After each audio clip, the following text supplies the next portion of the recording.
Bismillahirrahmanirrahim. Assalamualaikum warahmatullahi wabarakatuh. Innal hamdalillah nahmaduhu wa nasta'inuhu wa nastaghfiruh wa na'udzu billahi min syururi anfusina wa min sayyiati a'malina. Man yahdihillahu fala mudilla lahu wa man yudlil fala hadiyalah. Ashhadu an la ilaha illallah wahdahu la syarika lah wa ashhadu anna Muhammadan abduhu wa rasuluh. Ya ayyuhalladzina amanu taqullaha haqqa tuqatih wa la tamutunna illa wa antum muslimun. Ya ayyuhan nasu taqu rabbakumul ladzi khalaqakum min nafsin wahidah wa khalaqa minha zawjaha wa batha minhuma rijalan katsiran wa nisaa'a wattaqullaha allazi tasaaluna bihi wal arham innallaha kana 'alaikum raqiba. Amma ba'du. Ikhwani fid din, a'azzani Allah wa iyyakum. Alhamdulillah, kita bersyukur kepada Allah Subhanahu wa taala atas segala limpahan rahmat dan karunia yang Allah berikan, sehingga pada kesempatan pagi hari ini kita masih bisa bertemu, bertatap muka di dalam muzakarah kita, di dalam murajaah kita tentang hukum-hukum fikih serta mengambil faedah berupa adab al-fiqh, adabul fiqh, adab berfikih, adab bermazhab, adab di dalam kita beribadah kepada Allah Subhanahu wa taala, kaitan dengan perbedaan-perbedaannya. Maka ini adalah sebuah anugerah yang besar yang Allah berikan. Di hari libur kita bermajlis ilmu, mencari ridha Allah, di mana sebagian manusia di hari libur semacam ini mereka menghabiskan waktu atau mengisi waktunya untuk hal-hal yang barangkali boleh dikatakan mubah, ya. Kita tidak mengatakan tidak bermanfaat, namun mubah. Namun alangkah baiknya jika semacam ini, artinya diisi waktu libur itu dengan ibadah kepada Allah Subhanahu wa taala.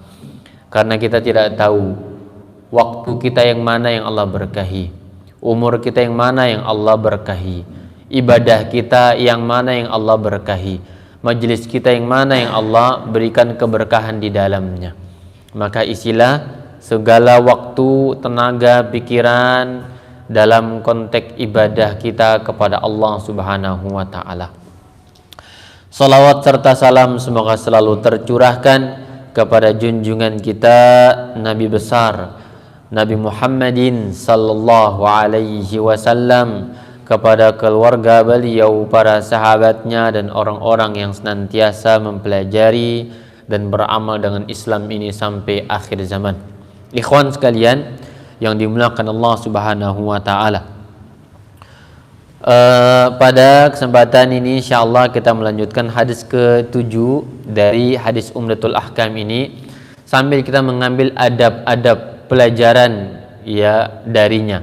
Selain sebagaimana tujuan majelis kita adalah murajaah ilmu fikih, agar kita lebih matang dalam ilmu fikih, kita mengenal mana yang namanya rukun ibadah, mana syarat ibadah, mana wajibnya ibadah, mana sunnahnya ibadah, sekaligus kita belajar adab-adab dalam ilmu fikih ini.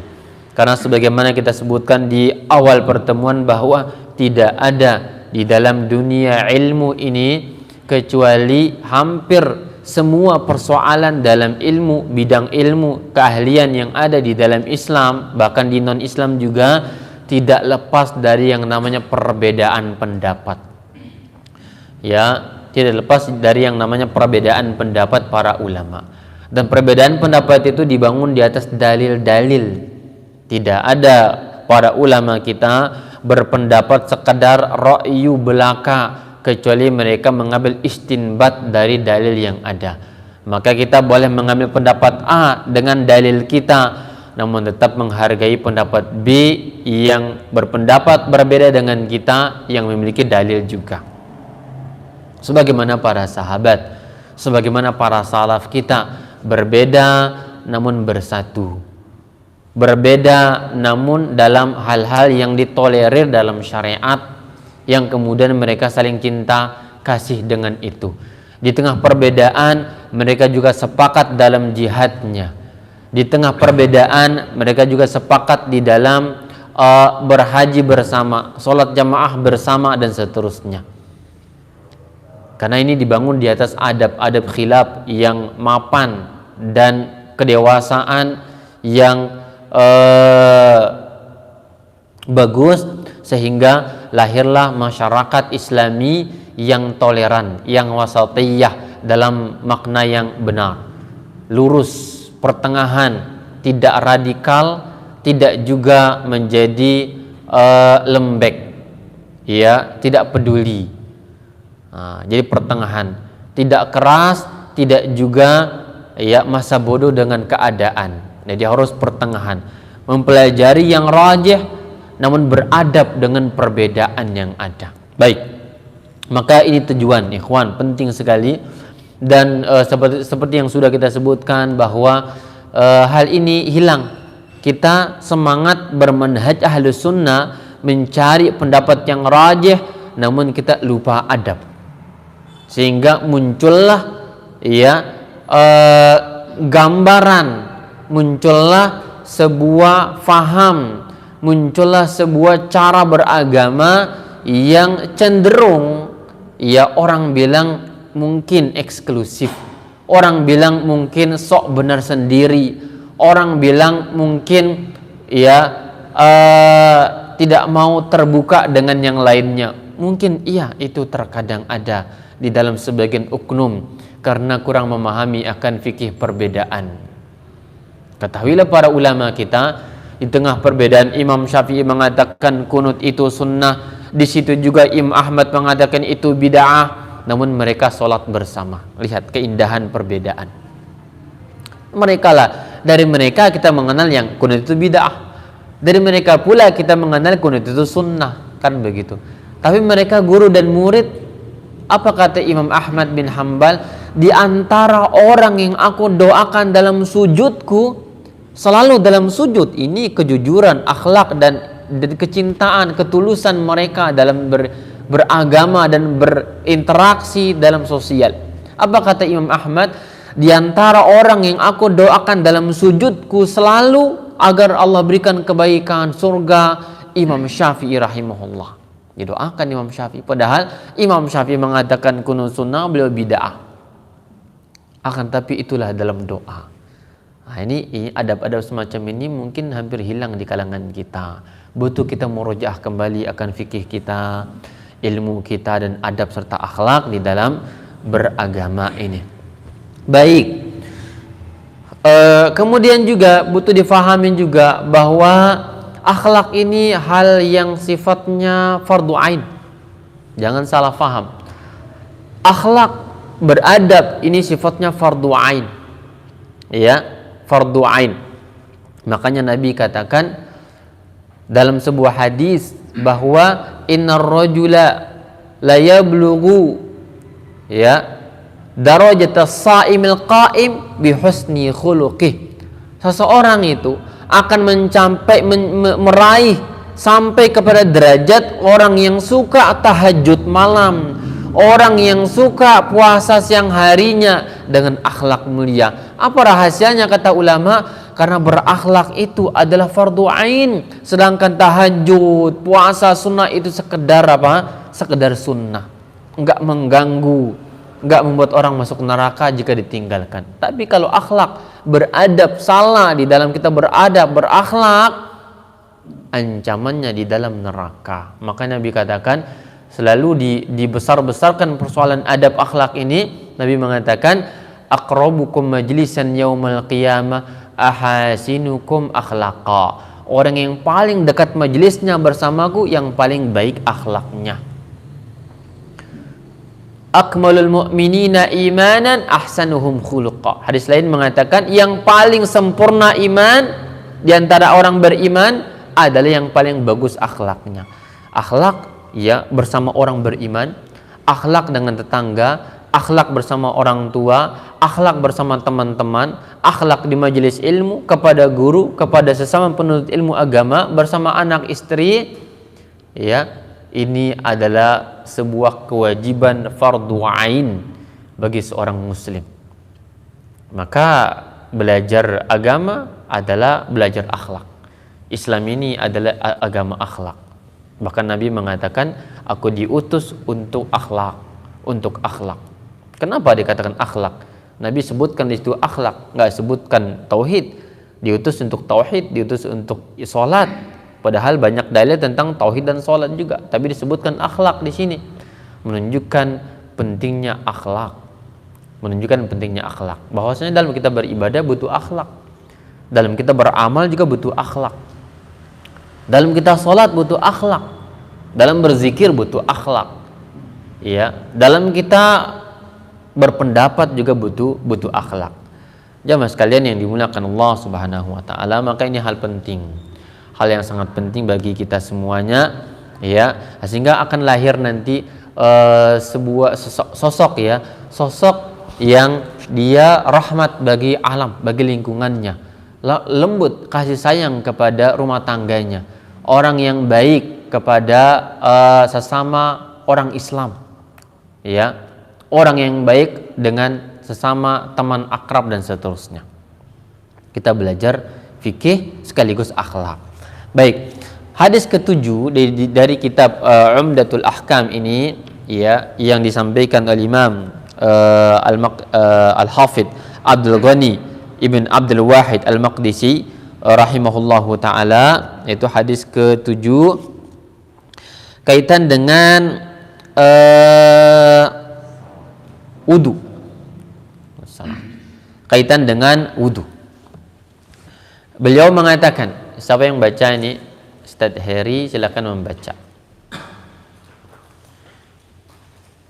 Baca Arabiknya, ya, hadisnya.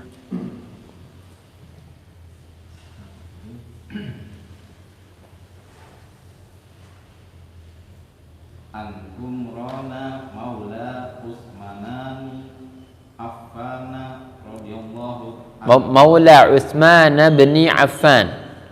Maula Utsman bin Affan radhiyallahu anhuma annahu ra'a Utsman da'a biwadu'i fa'afragha ala yadayhi min ina'i faghasalahuma talasa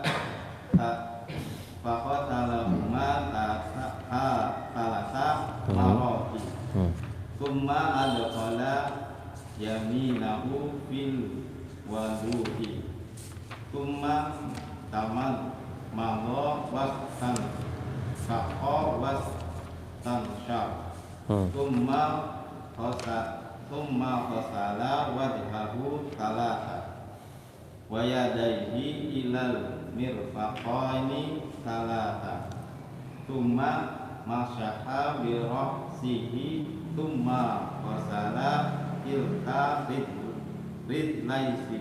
ridlaihi talata thumma qala ra'aitu Rasulullah sallallahu alaihi wasallam yatawaddau nahwa wudu'i hadza wa qala man tawaddaa nahwa wudu'i hadza thumma qala ataini summa shalla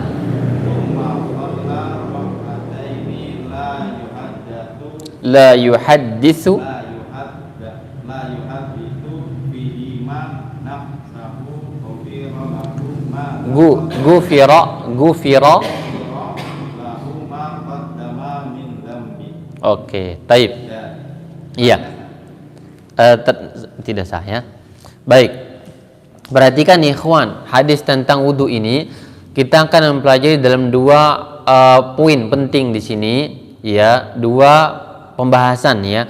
Yang pertama tentang fikih wudunya, yang kedua nanti khilafnya, ya. Khilaf sekaligus kita belajar adabul khilaf sebagaimana tujuan majelis kita. Baik. Yang pertama di sini kita Humran Maula Utsman ini, ya, kata beliau menceritakan kepada para sahabat, an Humran Maula Utsman. Humran mengatakan, ya, Humran bercerita. Humran ini adalah asistennya Utsman bin Affan radhiyallahu anhuma. Annahu ra'a Utsmana da'a biwadu. Bahwa beliau melihat Utsman ini meminta air wudu. Wadu itu air wudu, ya. Tapi kalau ingat di sini ada perbedaan, ya. Wadu air wudu, alat berwudu. Tapi kalau wawunya dhamma itu pekerjaannya, yakni aktivitas berwudu, pekerjaan wudu. Tapi kalau wadu, apa tuh wadu tadi? Alat berwudunya, ya. Alat berwudu itu air, Entah apakah dari kata ini kita bilang di negara kita bahasa Nusantara tuh wadu, gajah mungkur,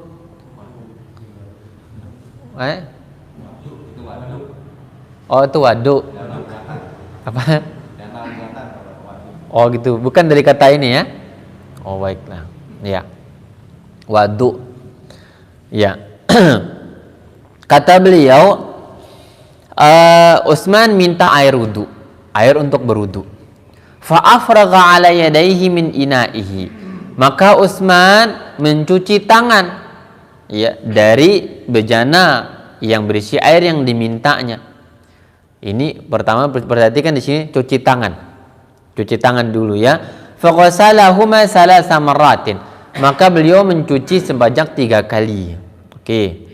Ini kita sampaikan dulu tata cara berwudunya, ya, nanti khilafnya belakangan.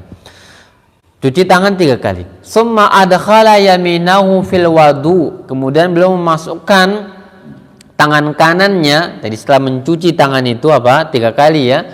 3 kali dicuci dengan menuangkan air ke kedua tangan itu, pegang gayung atau embernya tangan, cuci 3 kali. Oke. Setelah bersih, masukkan tangan kanan ke dalam bejana. Summa tamatmada wastansyaqa wastansara. Kemudian beliau itu mengambil air, berkumur-kumur, kemudian menghirup air ke hidung dan dikeluarkan kembali. Ini Utsman lakukan. Iya. Summa ghassala wajhahu salasan. Kemudian beliau mencuci wajah 3 kali. Iya, setelah berkumur-kumur, menghirup air ke hidung, dikeluarkan kembali, itu sebanyak 3 kali. Kemudian beliau melakukan, tidak disebutkan jumlah di sini, ya. Tidak ada jumlah. Iya. Mutlak disebutkan demikian. Tidak disebutkan bilangan berapa sebagaimana di awal tadi cuci tangan berapa kali? 3 kali. Dalam istinsyak itu hirup air ke hidung, tamat mada berkumur-kumur, istinsar mengeluarkan kembali. Jadi tamat mada berkumur-kumur, istinsyak hirup ke hidung, istinsar keluarkan kembali. Summa ghassala wajhahu salasan. Kemudian Utsman mencuci wajah 3 kali, ya, kumur-kumur, kemudian hirup air ke hidung, keluarkan. Setelah itu cuci wajah 3 kali. Wa yadaihi ilal mirfaqaini salasan. Dan kedua tangan sampai siku sebanyak 3 kali. Wajah 3, tangan sampai siku 3 kali. Summa masaha bi ra'sihi. Kemudian beliau mengusap kepala. Di sini juga tidak disebutkan jumlahnya berapa. Usap kepala. Ra's kepala, ini namanya kepala, ya. Ini nanti akan saya sebutkan khilaf di sini.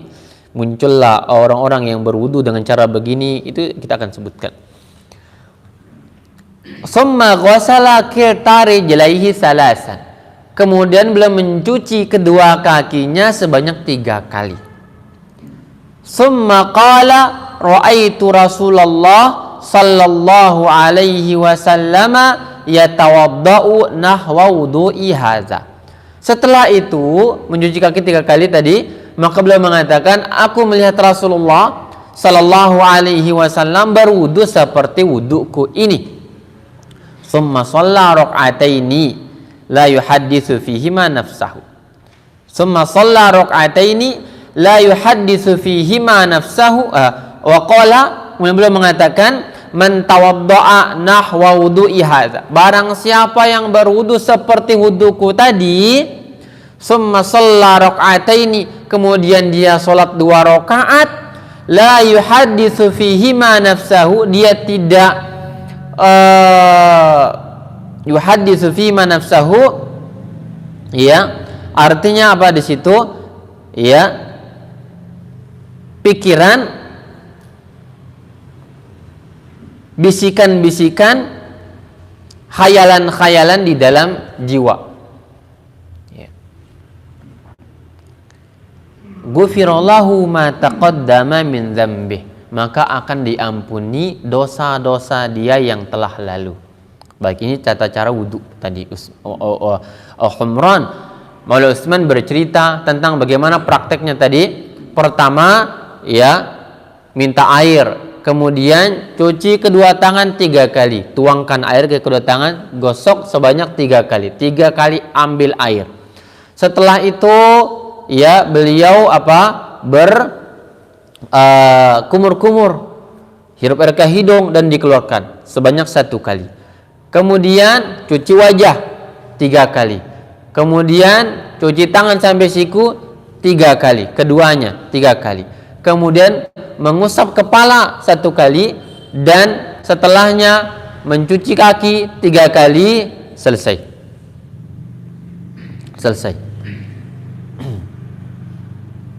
Baik, ini hadis pertama. Kita baca hadis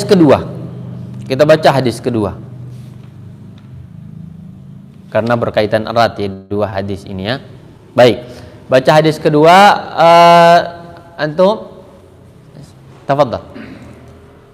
Siapa nama antum? Ustaz Ardi. Tafadhal Ustaz Ardi. An Amr ibn Yahya al-Mazini an abihi qala syahidtu Amr ibn Abi Hasan sa'ala Abdullah ibn Zaid an wudu'in Nabiy sallallahu alaihi wasallam. An wudu'in Nabiy sallallahu alaihi wasallam. Fada'a bi tawri min ma'in fatawadda'a lahum wudu'a Rasulillah sallallahu alaihi wasallam, afa'a ala yadayhi minat tawri wa ghasala yadayhi salasan summa adkhala yadahu fi tawr fa madha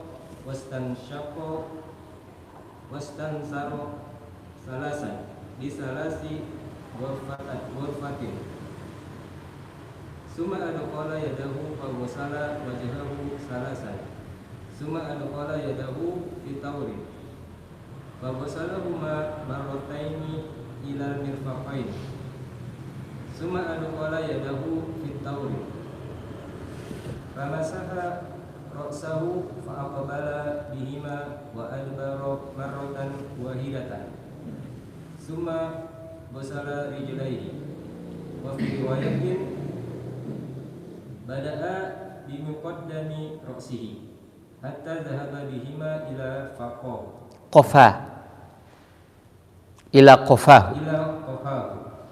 summa raddahuma hatta raja'a ilal makani alladhi bada'a minhu wa fi riwayatin atana Rasulullah sallallahu alaihi wasallam fa akhrajna lahu ma'an fi taurin min sufrin at-taur shibbu tasbih. Iya.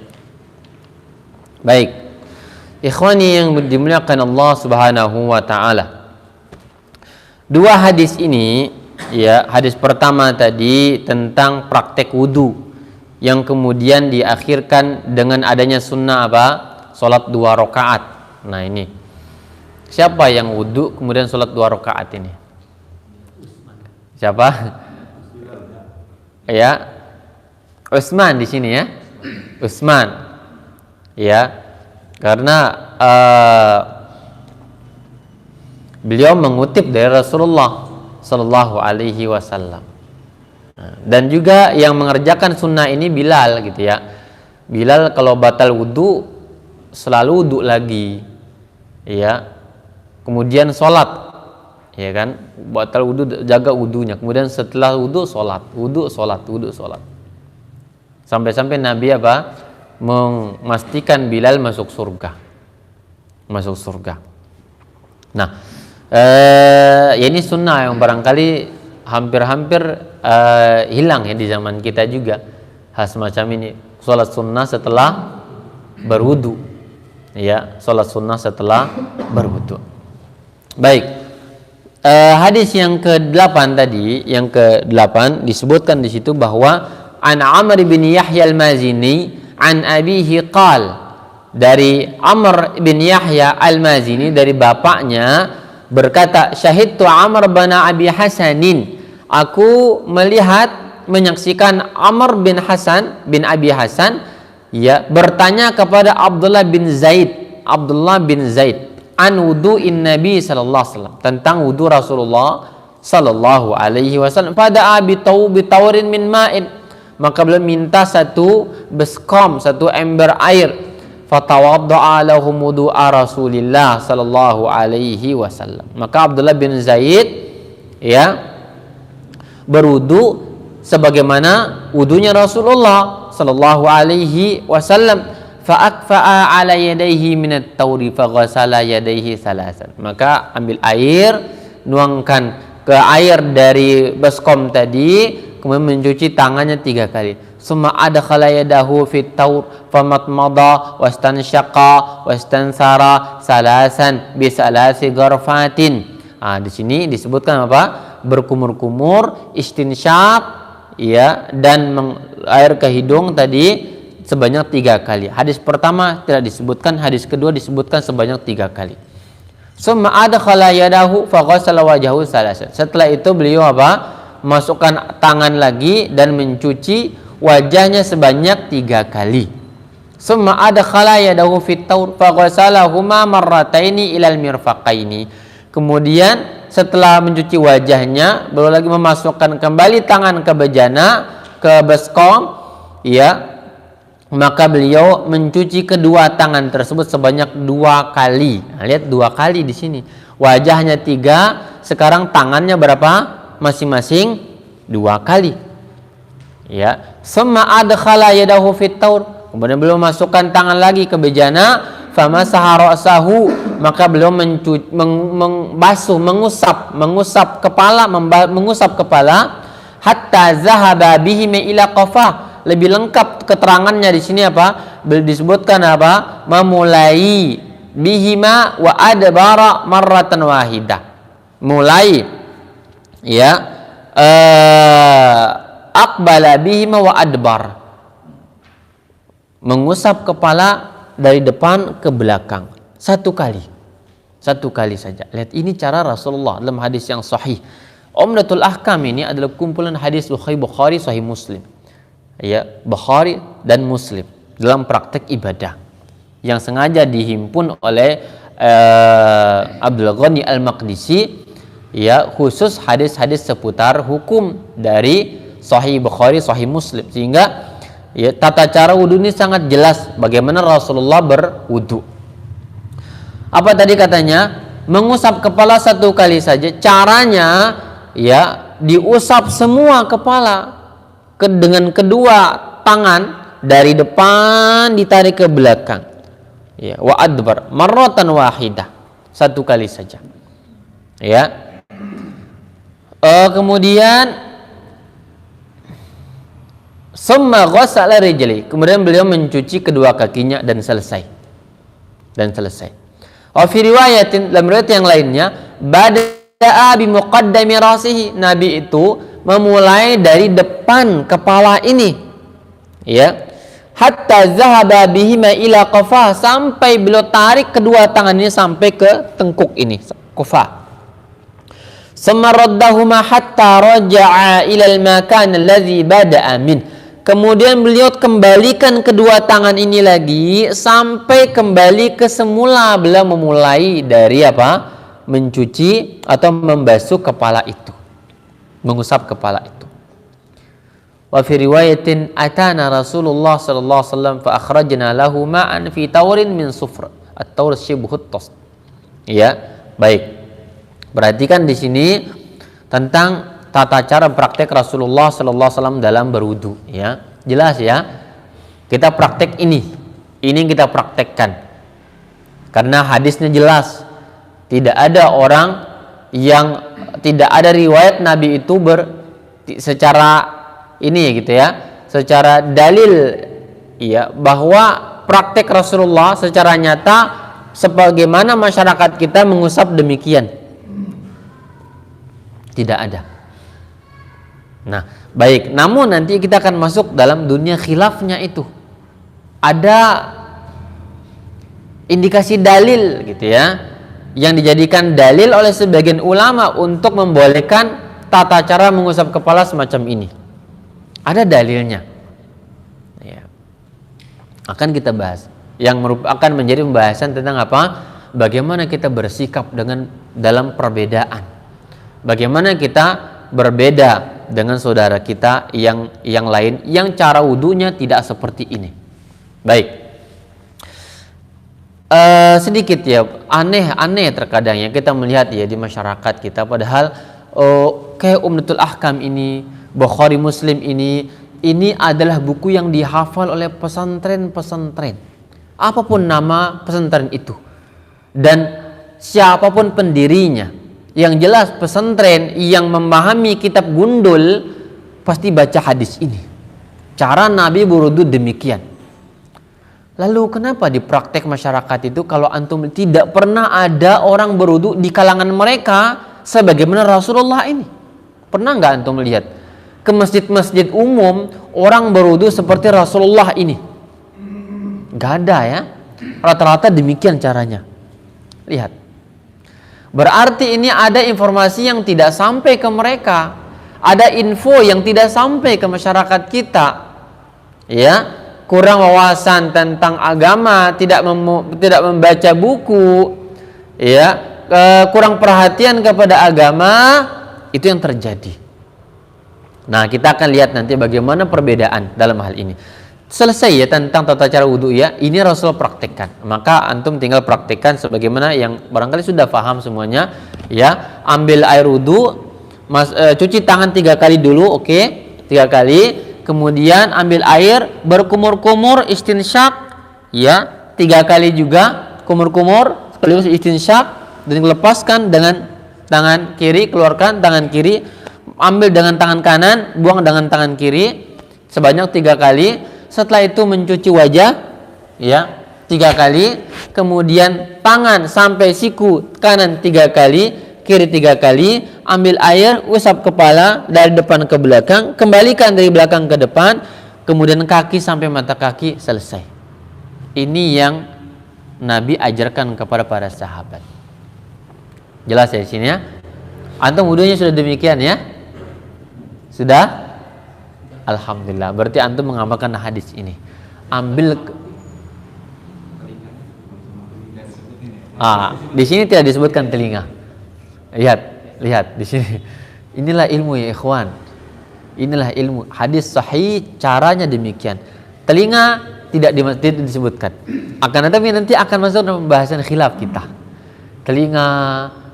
Poin-poin pembahasan khilafnya apa? Pertama basmalah. Catat ini. Poin khilaf dalam wudu pertama mengucapkan basmalah. Ya. Yang kedua, telinga. Tentang hukum mengusap telinga. Yang ketiga, tentang bilangan wudu. Bilangan wudu berapa kali diusap gitu ya. Yang keempat, cara mengusap kepala dan berapa kali. Nah, ini khilaf semua ya kawan. Berapa tadi yang kelima ya? Yang kelima itu ya? Yang keempat.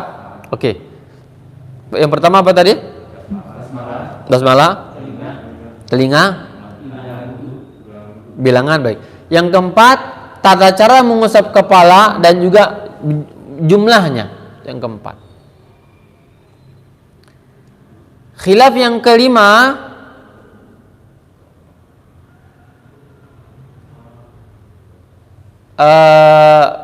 mualat. Tulis mualat. Apa namanya? Atau tartib. Ini khilaf. Berapa poin? 5 atau 6? 5 poin ini yang menjadi khilaf tajam di kalangan para ulama Islam. Ya. Menjadi khilaf yang tajam di kalangan para ulama Ahlus Sunnah sendiri di dalam mempraktikkan ya wudu ini. Baik. Yang pertama tadi kaitan dengan basmalah. Nah, ini basmalah, ingat tujuan saya menyampaikan khilaf ikhwan agar kita terlahir menjadi orang yang mengerti, memahami khilaf ulama, ya, dan menjadi orang yang tidak mudah menyalahkan orang lain di dalam kita berbeda dan beragama ini. Makanya karena tujuan majelis ini adalah majelis adabul khilaf, saya akan paparkan semua pendapat ulama dalam hal ini agar kita melek mata, buka wawasan. Loh, ternyata masalah ini adalah khilaf ulama dan punya dalil masing-masing. Ya, nggak boleh mengklaim ya paling benar dan yang lain bid'ah semuanya, bukan ahlu sunnah semuanya. Tidak separah itu, tidak sampai separah itu. Baik, maka khilaf yang pertama tadi tentang hukum tasmiyah ini, lihat dalam hadis yang kita bacakan tadi tidak ada ya, tidak ada tasmiyah, mengucapkan basmalah itu tidak disebutkan, ya. Namun ada hadis tentang pengucapan basmalah ini, ada hadis tentang pengucapan basmalah, ya.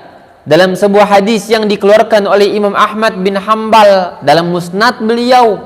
Apa kata Imam Ahmad? Kata beliau, Rasulullah bersabda, ya, la wudu'a liman lam yadhkur ismallahi alaih. Tidak ada wudu bagi orang yang tidak mengucapkan basmalah. Lihat ini dalil. Ya, dalil lain. Dan tidak ada dalam hadis ini. Pertama Nabi mengatakan la salata liman la wudu'alah, tidak ada salat bagi orang yang tidak berwudu, wala wudu'a liman lam yadhkur ismallahi alaih, dan tidak ada wudu bagi orang yang tidak mengucapkan basmalah. Ya, hadis ini kata Imam Ahmad ahsanu syai'in fi hadzal bab. Hadis ini adalah hadis yang paling bagus riwayatnya di dalam bab pembahasan tentang tasmiyah ini. Kalau tidak, banyak riwayat lain yang dhaif, yang lemah derajatnya. Namun kata beliau ini adalah hadis yang yang paling bagus sanadnya, derajat periwayatannya tentang tasmiyah di dalam atau sebelum berwudu ini. Maka dari sini ya berdasarkan hadis tadi berpendapatlah di sini ya sebagian ulama seperti Zahiriyah, Ishaq bin Rahawai, ya, riwayat dari Imam Ahmad, beliau mengatakan wajib membaca basmalah sebelum berwudu. Lihat, karena di sini Nabi sebutkan pertama la salata liman la wudu'ah, tidak ada salat bagi orang yang tidak ada wudu, nafikan salat bagi orang yang tidak bersuci. Penggalan berikutnya hadis tidak ada wudu juga bagi orang yang tidak mengucapkan basmalah. Artinya ini tidak sahih, tidak sah kalau demikian, karena diiringi penafian itu. Pertama penafian tidak sah salat, yang kedua penafian tidak sahnya wudu. Ya. Maka dari sinilah Imam Ahmad mengatakan wajib membaca basmalah. Dan juga Ishaq bin Rahawai. Ya. Namun mereka pendapat pertama ini berbeda lagi di kalangan mereka sendiri. Apakah ini mutlak atau bagi orang yang ingat, kan begitu. Maksudnya mutlak Artinya kalau ada orang yang berwudu lupa, maka harus ulang wudunya, enggak sah. Harus ulang. Ya. Atau bagi orang yang ingat saja, lizakir, orang yang ingat. Yang lupa sudah gugur Gugur kewajiban bagi yang lupa. Ini pendapat pertama. Lihat. Ya, ada dalil. Tidak ada dalam hadis sahih Bukhari dan sahih Muslim. Banyak banget riwayat yang ada dalam agama kita ini.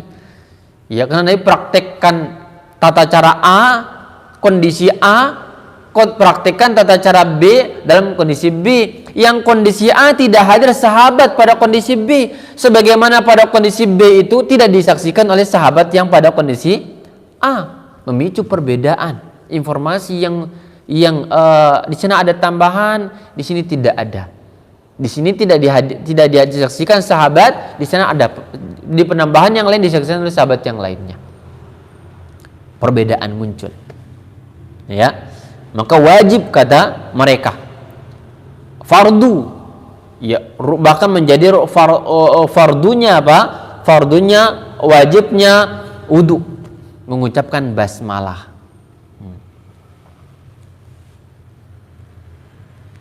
Wa dhahabat asy-Syafi'iyyah wal Hanafiyyah wa Malik wa Rabi'ah wa huwa ahadu qawli al-ahadi ila annaha sunnah.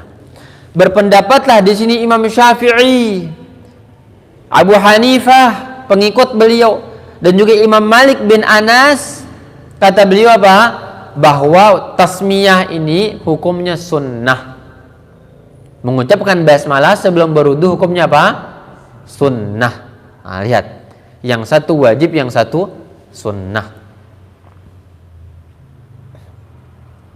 Nah, ini perbedaan mereka.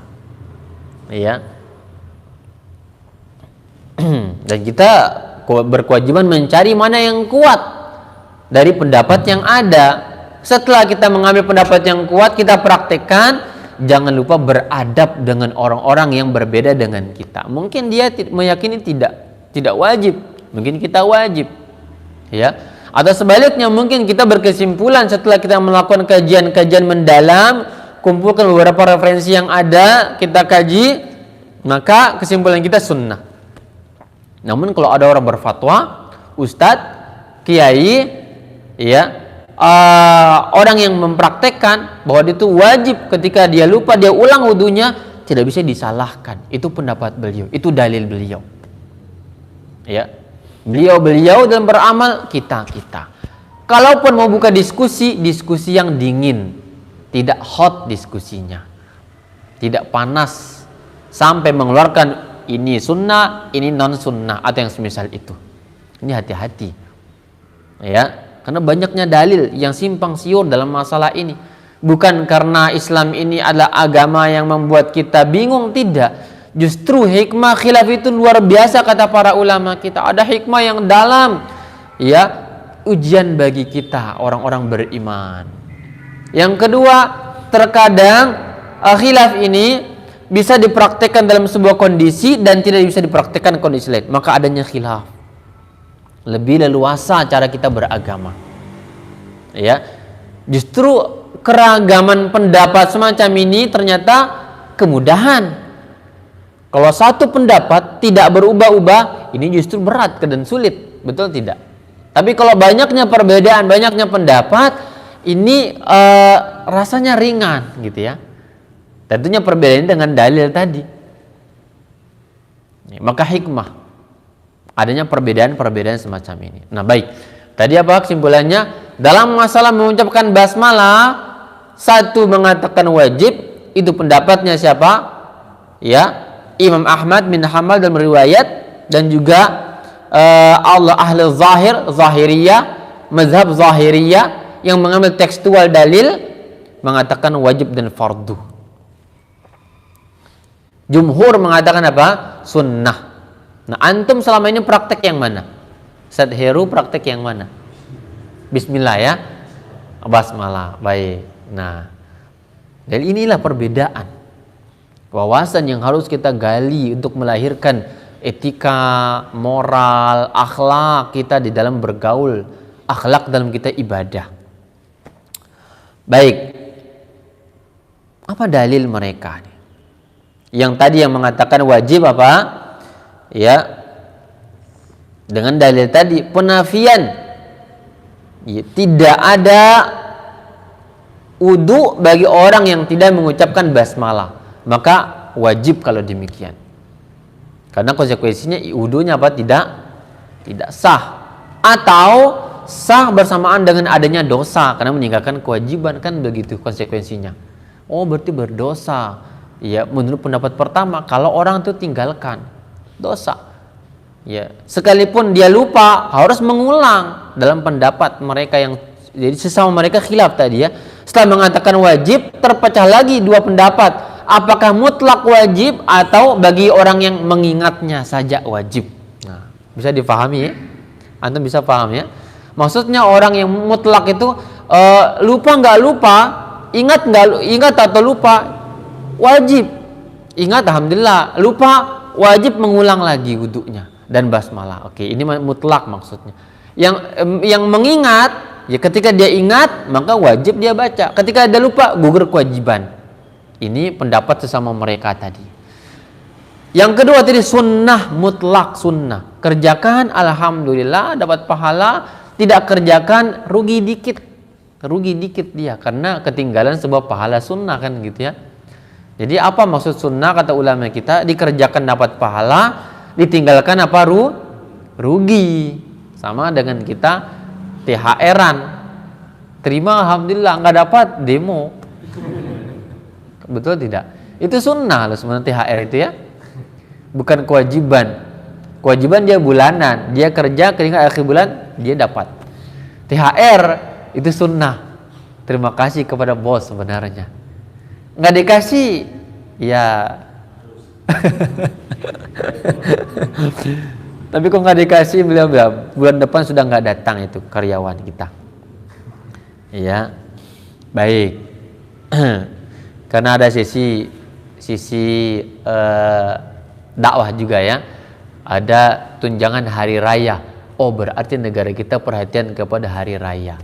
Di sana dia berbahagia, di sana dia bersama anak istrinya, dia ada kelebihan harta, maka ada tunjangan hari raya. Masya Allah.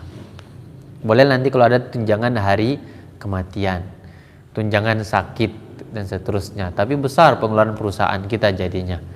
Ya, baik. Tapi sekira ikhwan mengeluarkan itu. Ya, karena niatnya ibadah, bersedekah. Baik. Dalil mereka yang mengatakan sunnah. Ya. Dalil mereka yang mengatakan sunnah.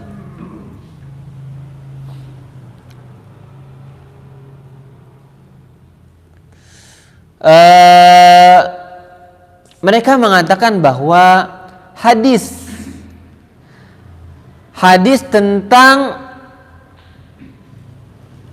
wudu tadi, membaca basmalah ketika wudu tadi adalah lemah derajatnya. Nah, di sini lagi. Kalau saya berbicara masalah riwayat hadis sudah berat sudah, ikhwan. Ini bukan ranah kita gitu ya. Jadi kita hanya menonton saja. Karena orang-orang besar sudah yang menghafal periwayatan rijal sanad, dokumenter hadis itu fulan adalah bernama Abdullah ini dan itu, di mana tinggalnya, di mana, bagaimana akhlaknya, bagaimana kapabilitasnya dan seterusnya, kejujurannya, bagaimana kekuatan hafalannya. Ini orang-orang besar yang mengkaji. Mereka mengatakan hadis tentang wudu tadi itu lemah derajatnya. Maka kita ambil hadis yang lain. Ya, hadis lain tentang itu apa? Kullu amrin zibalin la yubda'u fihi bi bismillah fahuwa abtar. Setiap perkara penting dalam urusan agama ini yang jika tidak dimulai dengan basmalah terputus pahalanya.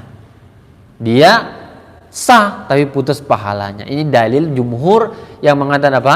Tidak wajib membaca basmalah.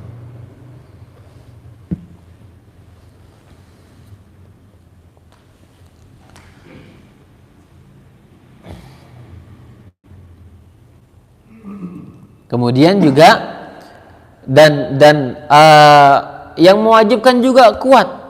Ada dalam Sahih Muslim, Sahih Bukhari, Nabi mengatakan tawaddau bismillah, berwudulah dengan mengucapkan bismillah. Perintah lagi, perintah.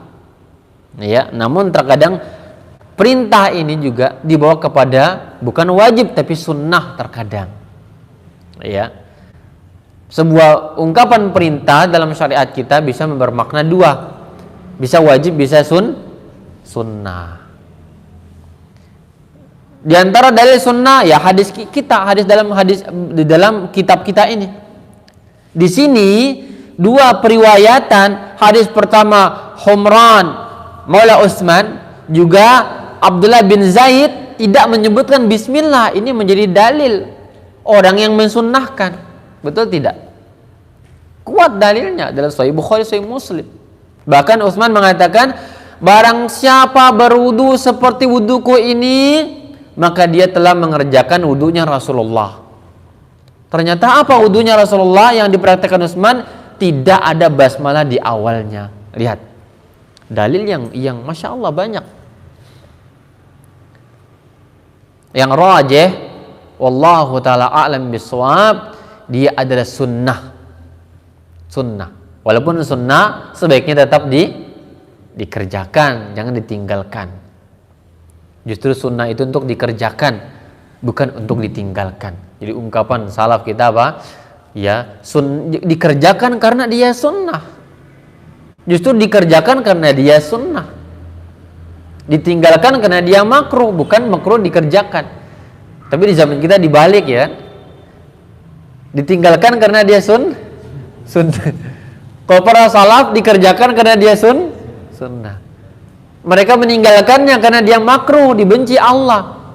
Tapi di zaman kita dikerjakan karena dia makruh. Itulah perbedaan kita dengan kaum salaf. Orang-orang mulia itu demikian. Ya. Dikerjakan karena dia sunnah, ditinggalkan karena dia makruh. Orang kita dibalik. Ditinggalkan karena dia sunnah, dikerjakan karena dia makruh. Nah, padahal sunnah Allah yang suruh, makruh Allah yang benci. Karena makruh itu artinya apa? Dibenci oleh Allah. Ya, tidak seperti sebagian orang mengatakan apa? Dibenci itu kan dikerjakan enggak apa-apa, ditinggalkan afdal. Ya, tidak. Sebenarnya kata dibenci, kata makruh dalam ilmu usul fikih, ya, dia sebuah larangan. Tapi larangan itu tidak sampai derajat haram, di bawah haram. Siapa yang melarang? Allah. Tapi di samping bersamaan dia mengerjakan larangan dan meninggalkan yang perintah sunnah tadi, di situ dia mengklaim cinta Allah. Di situ dia mengklaim sebagai Habibullah, kekasih Allah. Habib katanya. Ya, pengikut Rasulullah. Majelis dan semisal itu. Baik. Ini persoalan pertama. Tentang apa tadi? Basmalah. Berapa pendapat? 2. Pendapat pertama mengatakan apa? Wajib. Di antara mereka juga berbeda dalam 2 cabang lagi. Yang satu mengatakan apa? Mutlak. Yang satu bagi yang mengingat. Pendapat kedua apa? Sunnah. Ya, itu pendapat siapa? Jumhur ulama. Jumhur al-ulama. Yang rajih sunnah. Yang rajih sunnah. Ya. Dan yang sunnah pun kita tidak tinggalkan. Karena kita ahlus sunnah. Ahlus sunnah yang mengikuti sunnah. Selagi Nabi kerjakan, maka kita kerjakan. Namun dengan tetap menjaga yang namanya adab berkhilaf. Ya, dalam hal ini. Ini persoalan pertama. Yang kedua tadi apa yang ditulis Pak Heri? Ya, mengusap telinga. Ya, mengusap telinga. Di dalam mengusap telinga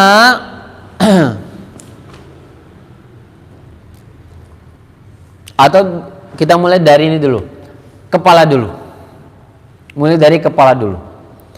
Kaitan dengan mengusap kepala. Mengusap kepala. Ya. Dalam hadis ini, lihat dalam hadis kedua ya, hadis ke-8 disebutkan dalam Sahih Bukhari dan Sahih Muslim disebutkan tentang tata cara dan jumlahnya. Jumlah sekaligus tata cara untuk apa? Mengusap kepala ini. Jelas ya, tekstual sifatnya. Zahir, qat'i. jelas dan pasti dalilnya. Abdullah bin Zaid mengatakan Nabi itu memulai dari depan ke belakang dan kedua tangan itu dialirkan, ditarik, kemudian dari belakang ke depan 1 kali saja. Ya, ini pendapat jumhurul ulama tentang tata cara membasuh, ya, mengusap kepala. Bahkan Imam Ahmad mengatakan tidak sah, tidak boleh, ya, kata beliau tidak sah mengusap kepala kecuali semua. Harus demikian, Nabi praktekkan. Ini pendapat Imam Ahmad bin Hambal. Ya, sebagian ulama mengatakan apa? Mengusap semua kepala itu sunnah dan boleh mengusap sebagiannya. Boleh mengusap sebagiannya. Mereka juga punya dalil. Masing-masing punya dalil. Ya. Dalil yang mengusap semua jelas hadis kita di dalam bab ini, hadis ke-8. Tata cara mengusapnya demikian tadi, ya. Dari depan ke belakang. Tarik dari belakang ke depan. Ya. Nah, maka mereka yang mengatakan boleh sebagiannya, mana dalilnya? Kira-kira mana dalil mereka? Yang boleh, yang membolehkan dengan cara hanya diusap sekian, begini. Mana dalil mereka? Dalam surah Al-Maidah ayat 6 itu, ya. Dalam Al-Maidah ayat 6. Buka Al-Quran Al-Maidah ayat 6. Allah mengatakan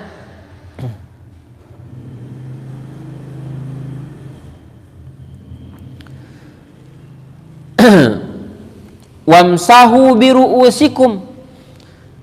Al-Maidah 6 di akhir ayat, di sebelum akhir, ya. Wamsahu di awal-awal ayat.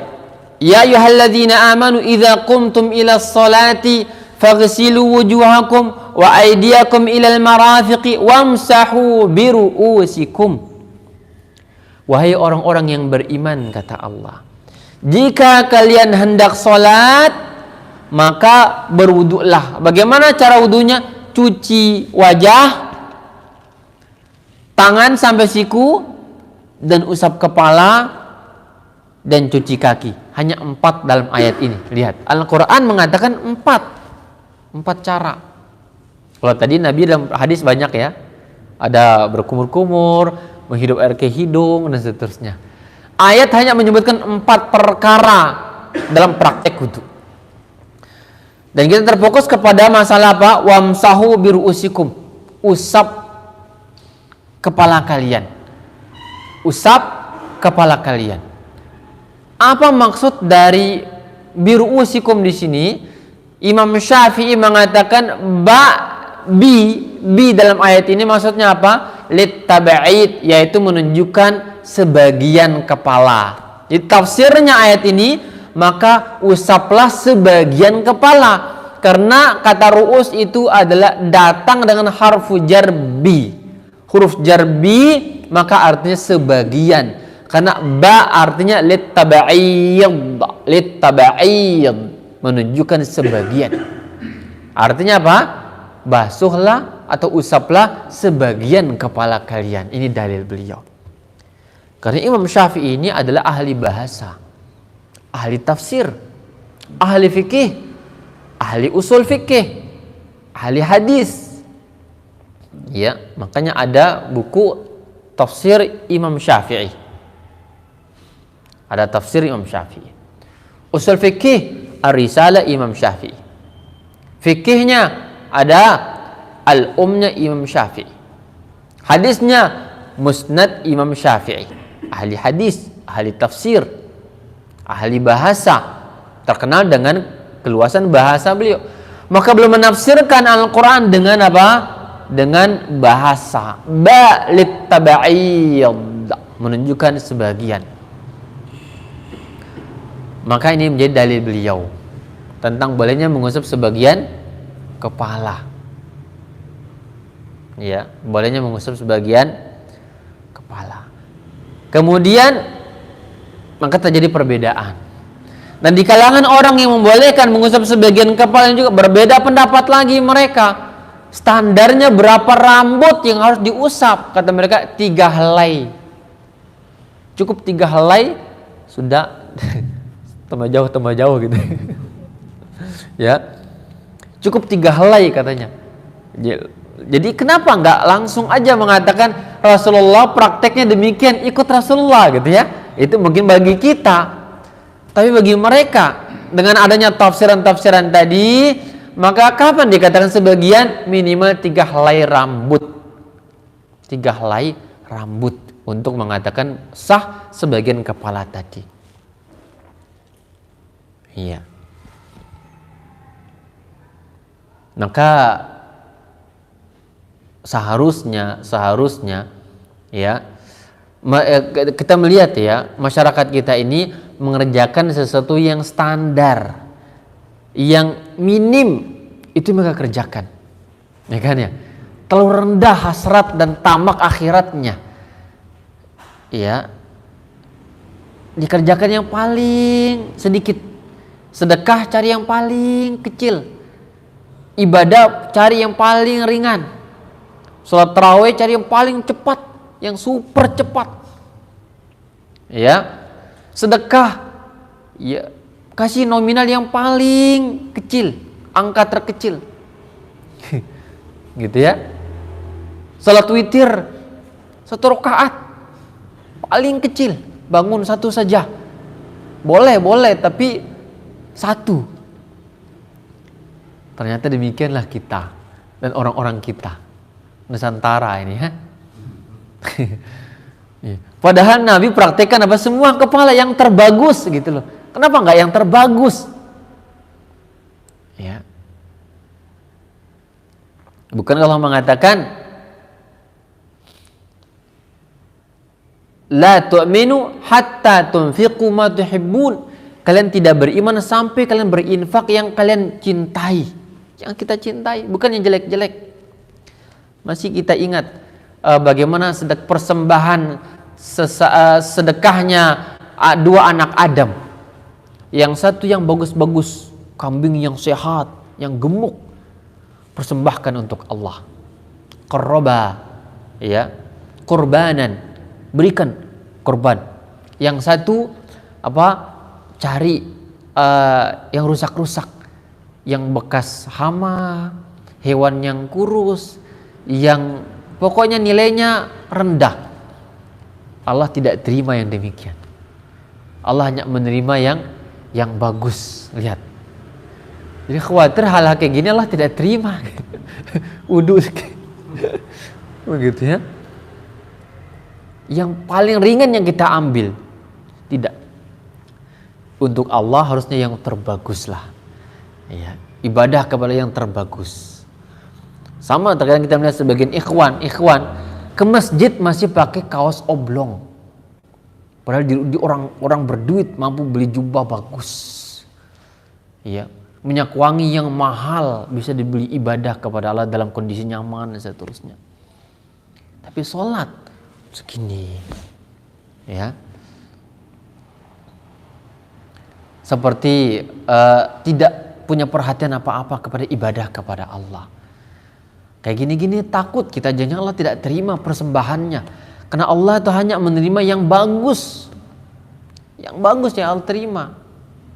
Ya. Lihatlah Rasulullah SAW. Yang terbagus yang beliau miliki, yang beliau berikan. Nah ini dia. Nah ini sedikit catatan ke sana ya. Walaupun kita mengatakan apa? Silahkan. Toleran. Itu pendapat Anda, itu dalil Anda. Dengan tafsiran tadi. Kita tidak bisa menyalahkan mereka, tapi sayang gitu ya, sayang banget. Tapi bagaimanapun itu, ya lakum dinukum. Bagi kalian lah amal kalian, bagi kita amal kita. Anda punya dalil silahkan, kita bersama-sama. Ya dalam apa? Dalam perbedaan tadi. Baik, maka jelaslah di sini yang zahir nas hadis yang mengatakan apa?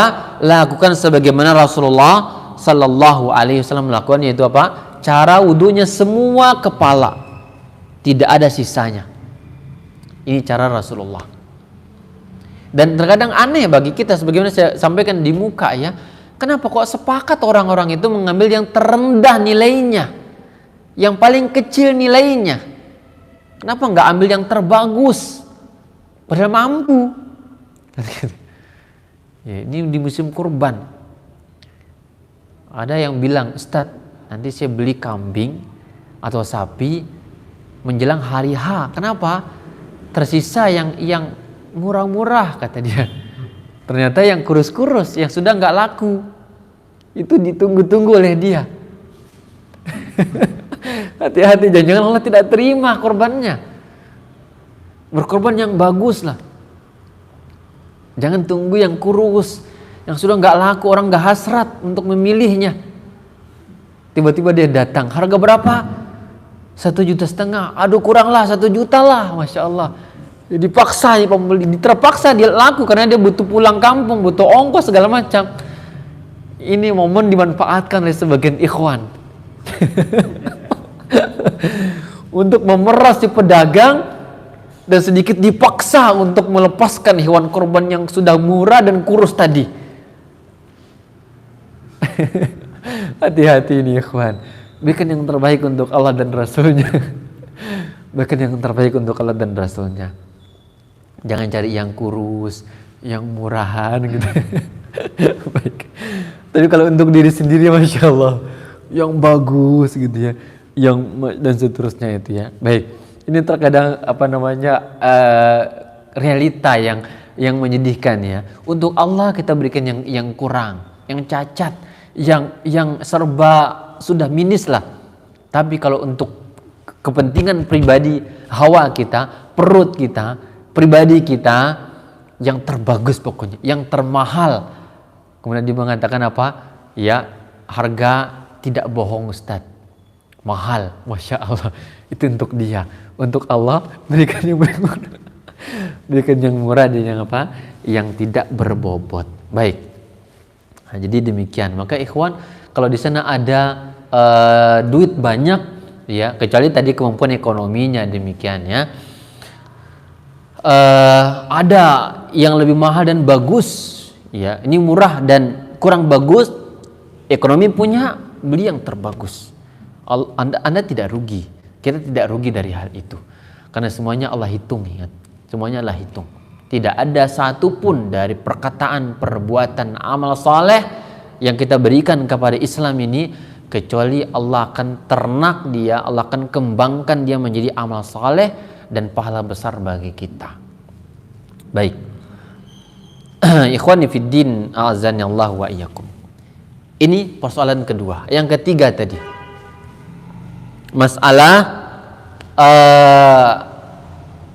tertib artinya tertib ini berurutan sesuai dengan ayat, sesuai dengan Nabi praktekkan, ya, sesuai dengan ayat. Di mana ayat mengatakan apa? Pertama wajah, kedua tangan, ketiga kepala, keempat kaki. Ini urutan ayat. Nah, sebagian ulama kita mengatakan bahwa tertib ini adalah rukun wudu, harus berurutan sesuai dengan ayatnya. Ya, Allah sebutkan urutan, maka ikuti. Sebagian ulama kita mengatakan tidak usah berurutan. Boleh ada orang berwudu kaki dulu, kemudian wajah, setelah wajah kepala, setelah kepala baru tangan. Itu boleh untuk sebagian ulama kita. Karena tidak ada teks yang menafikan ketidakabsahannya ketika tidak tertib. Yang penting hal itu dikerjakan. Urusan berurutan tidaknya itu bukan urusan, kata mereka. Ini juga khilaf dalam hal ini.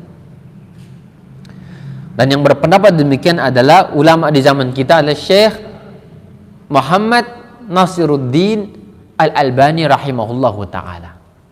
Kata beliau, tertib itu bukan rukun wudu, ya, tapi boleh orang itu wudu dengan acak-acak, tidak sesuai dengan urutan ayat. kaki dulu, kemudian baru tangan, dari tangan ke kepala setelah itu ke wajah terakhir. Itu pendapat beliau. Jadi ini kawan yang dimuliakan Allah Subhanahu wa taala tentang persoalan yang keberapa tadi? Ketiga. Dan itu ada khilaf terus di kalangan para ulama kita. Yang keempat kaitan dengan telinga. Ya. Kaitan dengan telinga. Telinga di dalam hadis kita tidak masuk. Hadis sahih Bukhari Muslim tidak masuk telinga. Ya. Namun dalam hadis yang lain sebagaimana disebutkan oleh Ibnu Hajar di dalam Bulughul Maramnya, riwayat Ashabus Sunan, ya, di mana Nabi sallallahu alaihi wasallam itu ketika mengusap kepala maka beliau melanjutkan dengan telinga. Satu kali jalan kepala, kebalikan langsung telinga. Masukkan ini ke lubang telinga, yang ibu jari memutar ke bagian luar telinga. Ini riwayat Ashabus Sunan. Sebagai ulama kita mengatakan apa? Dari sini Imam Ahmad juga mengatakan wajib untuk membasuh telinga dengan dalil dalam Ashabus Sunan tadi, dan juga dengan dalil bahwa Nabi mengatakan al-uzunani minar ra'as, dua telinga itu masuk kepala. Artinya ketika Allah mengatakan usap kepala kalian, masuk di dalamnya kategori telinga. Karena ada hadis al-uzunani minar ra'as, dua telinga bagian dari kepala kita, bagian dari kepala. Sehingga nggak disebut pun nggak masalah karena sudah masuk secara bahasa. Ini kata Imam Ahmad bin Hanbal. Maka telinga itu wajib. Sebagian ulama mengatakan tidak, sunnah. Sunnah. Kenapa? Tidak disebutkan. Iya, bukankah dia anggota yang dibasuh? Kalau Nabi menyebutkan tentang kepala, bahkan tata caranya secara terperinci dan seterusnya, kenapa dalam hadis ini tidak disebutkan? Seharusnya ada juga. Dia anggota yang harus dibasuh, tapi tidak berarti dia sunnah. Sunnah saja. Nah, ini khilaf terus terjadi. Maka artinya kita ketika melihat orang-orang yang berwudu barangkali tidak mengucapkan basmalah, tidak mengusap telinga, kepalanya juga sebagian, bahkan mungkin tidak kepala tapi jidat gitu ya. Ya. Nah, maka ya kita tidak bisa menyalahkan mereka. Tidak bisa menyalahkan mereka secara mutlak demikian. Karena mereka punya dalil dalam hal ini. Sampai terkadang masalah membasuh ya siku, tangan sampai siku gitu ya. Sebagian ulama mengatakan bahwa maksud dari ilal mirfaqaini itu apakah siku itu masuk dibasuh atau dia batas. Ya, tak?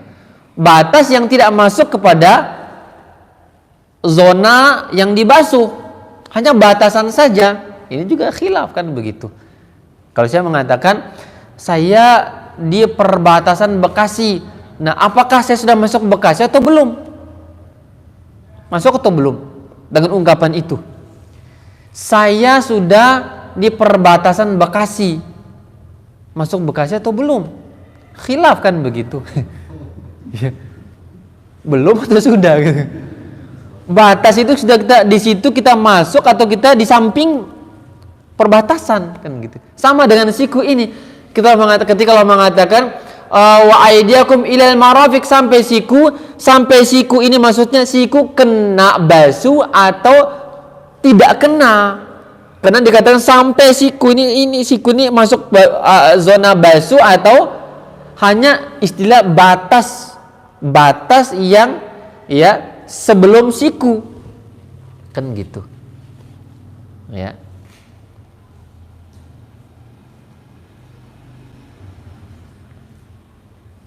Nah ini, jadi ini khilaf juga di kalangan para ulama kita. Sebagian mengatakan siku itu masuk dalam area yang diusap. Sebagian lagi mengatakan tidak masuk. Ya. Tapi yang tepat masuk area basuhan, cucian. Ya. Ilal marafiq, sampai siku-siku, kena basuhan dia. Nah ini, jemaah sekalian yang dimuliakan Allah Subhanahu wa taala. Ini kaitan dengan beberapa hal penting kaitan dengan wudu ini, ya. Kemudian juga hal lain kaitan dengan menyela-nyalahi jenggot bagi yang berjenggot, ya, yang berjenggot tebal, ya. Apakah menyela-nyalahi jenggot ini wajib ataukah tidak? Karena Nabi menyebutkan wa khallilu bainal asabi' wal lihyah, maka sela-selahilah, iya, jari jemari dan juga termasuk diantaranya apa, jenggot. Karena kalau dia tidak disela-selahi, air nggak masuk ke kulitnya, akan terhalang oleh jenggot yang tebal, kan begitu. Ini bagi yang kita berjenggot tebal. Namun bagi mereka yang potong jenggot nggak ada masalah, ya, karena jenggotnya belum tumbuh. Namanya jenggotnya belum tumbuh, ya. Umur sudah 40 tahun belum tumbuh jenggot. Bukan belum tumbuh tuh, tapi itu digundulkan, ya kan, penggundulan hutan. Nah, seharusnya dia memelihara jenggot. Maka Nabi sallallahu alaihi wasallam beliau biasa menyela-nyalahi, dan beliau suruh dalam hadis yang lain khallilu bainal asabi', ya, dan juga beliau khallala lihyatahu, ya. Beliau membasuh, menyela-nyalahi jenggot beliau ketika mengusap wajah. Nah, maka disela-selahi dia agar kulit, ya, yang tertutup dengan rambut janggut itu bisa basah, bisa terkena air. Nah, setiap kulit kita ada hak kena air, ya. Kalau dia nggak kena air berarti tidak sah wudu kita, maka disela-selahi. Nah, ya. Baik, ini bagi orang yang jenggot tebal, ya. Nah, alhamdulillah orang Indonesia tidak tebal jenggotnya, tidak tebal jenggot kita, ya. Orang-orang Indonesia tipis jenggotnya. Orang Arab tebal dari sini bahkan menutup sebagian wajahnya, ya kan? Wajah sebagian tertutup, tebal gitu, ya. Ini kalau tidak disela-selahi, sekira air nggak akan masuk ke kulit, maka itu hikmah. Nah, hikmah demikian, dan hikmah kesehatan juga luar biasa, ya. Baik, jemaah sekalian yang dimuliakan Allah Subhanahu wa taala, maka terjadi khilaf dalam masalah itu. Imam Ahmad mengatakan wajib hukumnya menyela-nyalahi jenggot, wajib hukumnya bagi yang berjenggot tebal. Sebagian ulama kita mengatakan apa? Tidak wajib, dia sunnah-sunnah saja. Yang rajih dia, ya, disunnahkan, ya, disunnahkan. Karena intinya membasuh itu adalah apa yang, ya, selagi mungkin, selagi kulit wajah kita terkena air. Namun jika pasti tidak terkena air, ya, terhalang oleh jenggot yang tebal, maka ini menjadi problem, ya. Maka pendapat Imam Ahmad kuat juga dalam hal ini, wajib bagi yang berjanggut tebal. Sebagaimana hukum menggosok-gosok anggota wudu. Imam Ahmad juga mengatakan apa? Wajib menggosok-gosok anggota wudu kita. Kaki harus dipegang, tumit dipegang, mata kaki dipegang, untuk meyakinkan dia itu rata dan terkena air. Banyak orang-orang yang kita lihat berwudu, ya, yang dibasuh, yang disiramkan sudah buka keran full, kerannya kencang keluar, tapi ternyata yang kena air hanya depan kakinya saja, nggak rata sampai tumit atau bahkan mata kaki. Kenapa? Nggak dipegang, nggak digosok, nggak ditekan itu. Bahkan tadi bahwasanya Imam Ahmad mengatakan wajib at-tadlik, adalku, itu menggosok-gosok untuk memastikan air rata, itu hukumnya wajib, ya, di dalam hal tersebut. Nah, wallahu taala alam bisawab. Kemudian kaitan dengan wudu juga ada doa, ya, doa setelah berwudu. Doa setelah berwudu.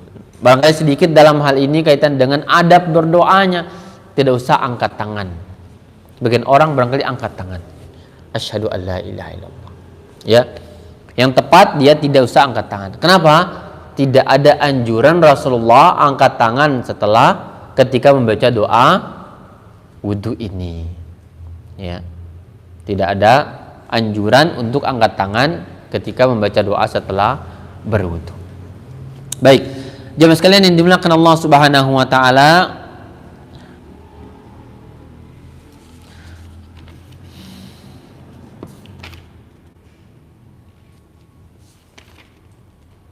kemudian sedikit lagi pembahasan kaitan dengan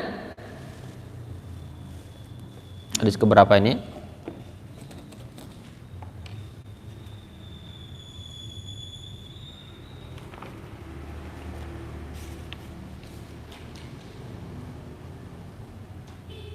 Baik, hadis ke-9 itu disebutkan, ya, masih kaitan dengan wudu tadi ya.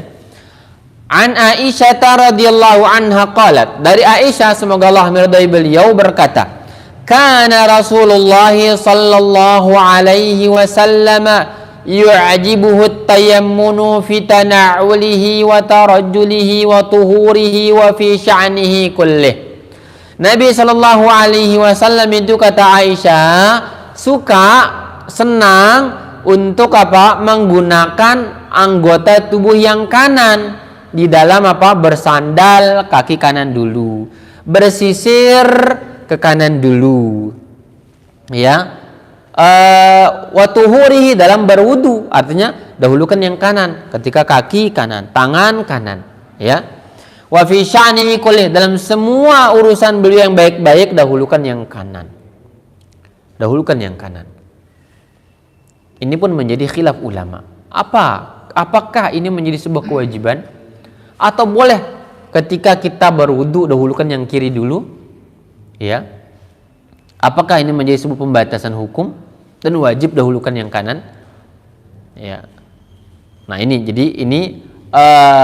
Imam Nawawi mengatakan bahwa boleh seseorang itu dengan tangan mendahulukan tangan kiri, namun afdolnya ada dahulukan dengan tangan kanan. Ini dalam bersuci. Ya, berbeda halnya dengan kaitan dengan makan minum atau yang lainnya. Makan minum itu adalah wajib dengan tangan kanan. Karena Nabi ancam dia ada nilai tambah, ada ancaman tambahan. Apa ancamannya? Dia seperti setan. Maka ketika dipermisalkan dengan setan, dengan binatang, dengan setan, ini menunjukkan keburukan, haram jadinya, celaan, haram, ya.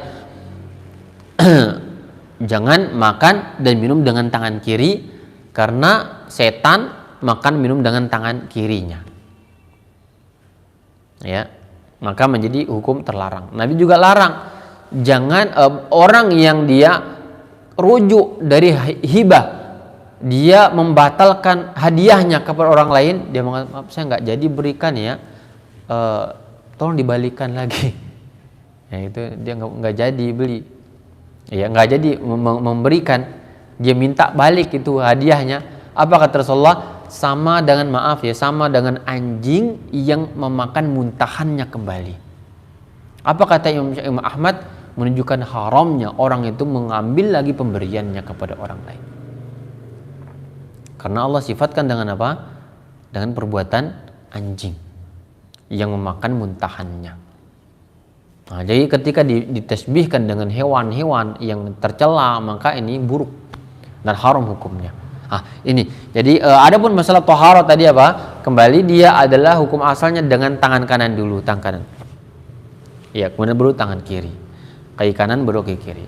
Walaupun demikian ya boleh dahulukan dengan yang kiri, namun afdalnya adalah tangan kanan atau bagian kanan, dan sah wudunya ya tersebut.